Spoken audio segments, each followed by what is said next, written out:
na maandiko anasema Mungu hamsikii mtu mwenye dhambi.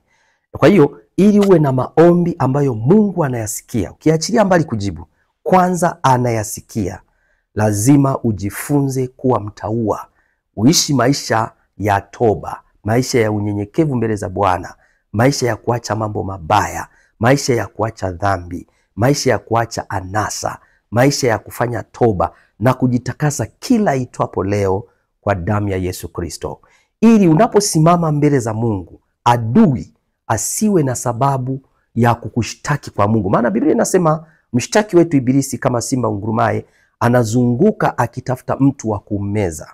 Kwa hiyo ukisimama mbele za Bwana alafu na hatia, Ibilisi ataenda kujitetea kama vile ilivyotokea kwa Ayubu, ya kwamba Ayubu Ibilisi anamwambia Mungu, Ayubu anakutii kwa sababu wewe umemlinda.